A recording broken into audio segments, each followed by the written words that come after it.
उत्साही personal energy channel में आप सभी का बहुत बहुत स्वागत है। क्या आप करियर, रिश्तों या व्यक्तिगत विकास में लगातार संघर्षों से परेशान हैं? आप अकेले नहीं हैं।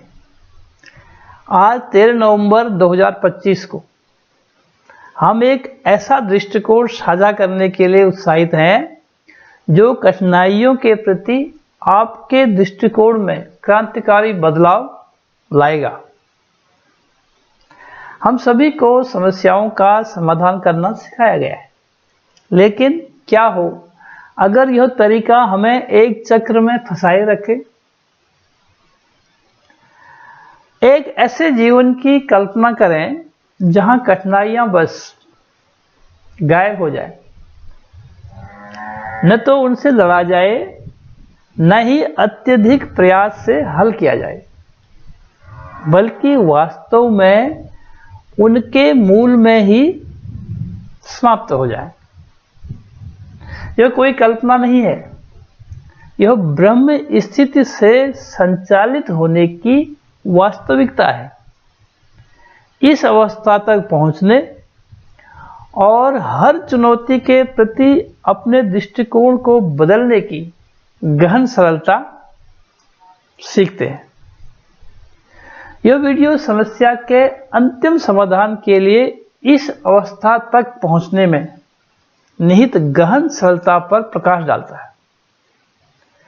समस्याओं के समाधान के लिए हमें अनेकों प्रकार के विधि विधान पूर्वक क्रियाकलापों से गुजरना ही पड़ता है, क्योंकि हमें समझाया जाता है कि हमारे अपने सभी पूर्वज अपने जीवन काल में इसी प्रकार से अपनी समस्याओं का समाधान करने में जिंदगी भर लगे रहते थे।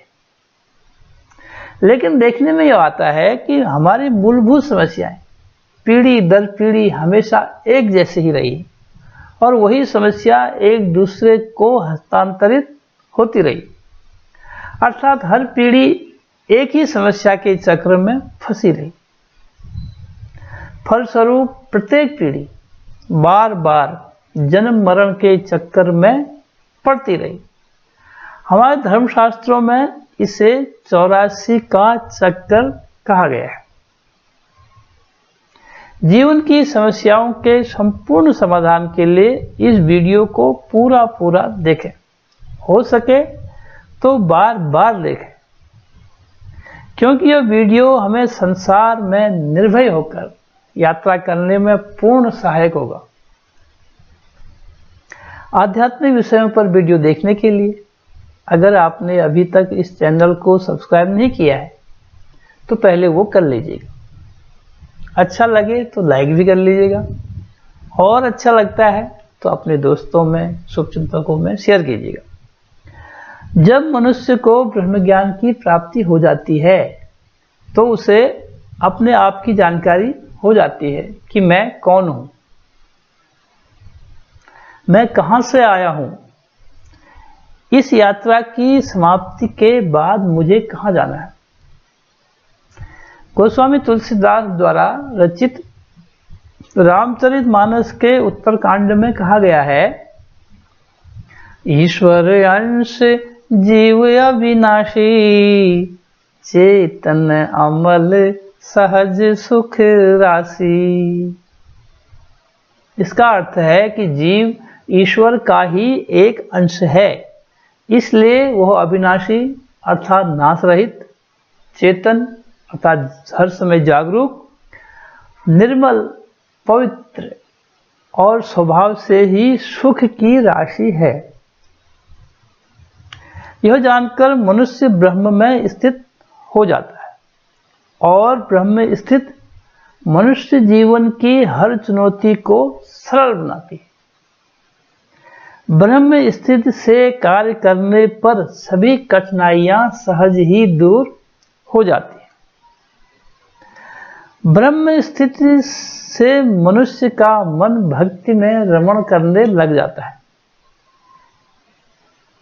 भक्ति मनोरंजन का विषय नहीं है, आत्मरंजन का विषय है।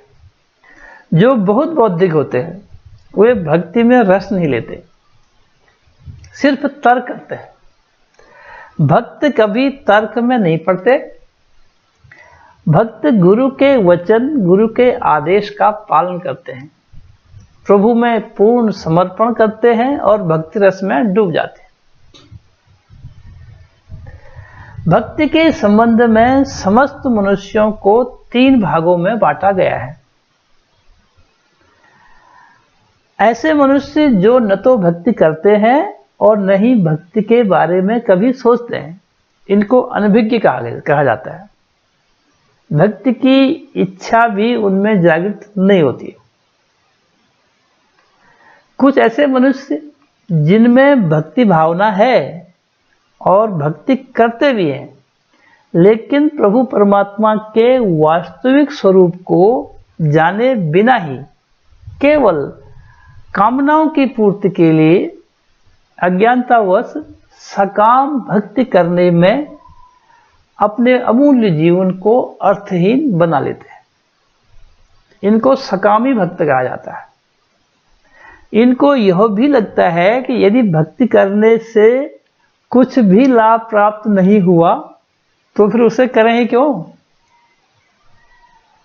क्यों किसी याचना के लिए भक्ति करते हैं। तीसरे, ऐसे मनुष्य जो ब्रह्म ज्ञान से दीक्षित हैं और जो ये शाब्दिक जानकारियों, शास्त्रों की कथा कहानियों में नहीं उलझते, अपितु पूर्ण सद्गुरु की शरणागत होकर प्रभु का प्रत्यक्ष दर्शन कर भक्ति का आनंद लेते हैं। ऐसे भक्तों को निष्कामी भक्त कहा जाता है। ऐसा नहीं है कि इनके जीवन में कोई सांसारिक अभाव नहीं होता, लेकिन उस अभाव की पूर्ति के लिए परमात्मा से कभी जिद नहीं करते। ये प्रभु से केवल प्रभु की भक्ति को मांगते हैं, इसके अलावा अन्य किसी वस्तु की कामना नहीं करते। प्रभु की रजा में रहकर निष्काम भक्त ही भक्ति को पूर्णता की ओर ले जाते हैं। भक्ति बहुसागर से पार करने वाली है, सब प्रकार के कल्याण करने वाली और अज्ञान रूपी तिमिर अर्थात अंधकार का नाश कर ज्ञान का प्रकाश देने वाली है। परमात्मा को जानने के लिए सद्गुरु की कृपा जरूरी है। सद्गुरु ही ब्रह्म ज्ञान द्वारा आत्मा का परमात्मा से संयोग कराते हैं। सद्गुरु की कृपा से जब हर समय हमारा ध्यान परमात्मा से जुड़ा रहता है, तब हमारा हर काम भक्ति का रूप ले लेता है। भगवद गीता के अध्याय 7 के श्लोक नंबर 16 के अनुसार जो 4 प्रकार के व्यक्ति मेरी भक्ति करते हैं वे हैं चतुर्विधा भजन्ते माम जनः सुकृतो अर्जुन। इसका अर्थ है, हे भरत श्रेष्ठ अर्जुन, उत्तम कर्म करने वाले 4 प्रकार के लोग मुझे भजते हैं। ये 4 प्रकार के भक्त हैं। आर्त अर्थात दुख से पीड़ित जो होते हैं, जिज्ञासु जिनको ज्ञान की इच्छा होती है कि ज्ञान को जाना जाए कैसा है, अर्थार्थी भौतिक पदार्थों की चाह रखते हैं, इस जीवन में तमाम प्रकार के सुख साधन पुत्र पौत्र की चाहना रखते हैं, और ज्ञानी परम सत्य को जानने वाला। ज्ञानी भक्त को शिरोमणि भक्त कहा गया है, भक्तों में सर्वश्रेष्ठ। ऐसे व्यक्ति गुरु भक्तों में श्रेष्ठ माने जाते हैं और भगवान को विशेष प्रिय होते हैं। परमात्मा सदा ऐसे भक्तों के साथ रहता है और भक्त भी हमेशा दातार प्रभु के संग रहता है। भक्ति में डूबा हुआ भक्त परमेश्वर की रजा को हंस हंस कर हृदय से स्वीकार करता है। उसे पूरा यकीन होता है कि मेरा प्रभु कभी भी कुछ गलत नहीं कर सकता है। वास्तविकता में सच्ची भक्ति का आधार प्रभु की वास्तविक पहचान अर्थात ब्रह्म ज्ञान है। सद्गुरु के बिना ब्रह्म ज्ञान की प्राप्ति नहीं होती। कर्म के बिना ब्रह्म ज्ञान रंग नहीं लाता।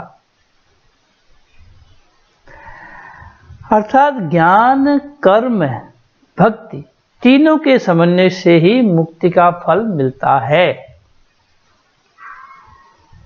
उदाहरण देखते हैं। किसी सज्जन की 4 पुत्रियां थी। पहली को भोजन बनाने का उत्तम ज्ञान है, लेकिन आज्ञानुसार ज्ञान के अनुसार भोजन बनाने का कर्म नहीं किया करती, तो बिना कर्म के उत्तम ज्ञान होते हुए भी भोजन नहीं बन सका, जिससे कि न तो स्वयं की भूख मिट सकती है न किसी और की। दूसरी पुत्री को भोजन बनाने की इच्छा है, कर्म करने में रुचि है, लेकिन भोजन बनाने का उत्तम ज्ञान नहीं है, तो बिना ज्ञान के भोजन नहीं बन सकता, जिससे कि उसकी भी भूख नहीं मिट सकती। तीसरी पुत्री को भोजन बनाने का उत्तम ज्ञान है, कर्म करने में रुचि है, लेकिन वह चूल्हे की आग की तपस को सहन नहीं कर सकती। अर्थात आग की तपस को सहन किए बिना भोजन बनाने का ज्ञान और कर्म करने में रुचि किसी काम की नहीं रही, ज्ञान बेकार हो गया। तपस को सहन किए बिना वह भोजन नहीं बना सकती, जिससे कि वो भी भूखी रह गई। चौथी पुत्री को भोजन बनाने का उत्तम ज्ञान है, कर्म करने में रुचि है, चूल्हे की तपस को सहन करने की शक्ति है, इसलिए उसने भोजन बनाने में सफलता प्राप्त की और भोजन से सबकी भूख भी मिटा सकी, स्वयं की भी। इस उदाहरण से यह सिद्ध होता है कि किसी भी क्षेत्र में सफलता प्राप्ति के लिए ज्ञान, कर्म और कठिनाइयों को सहन करना जरूरी है।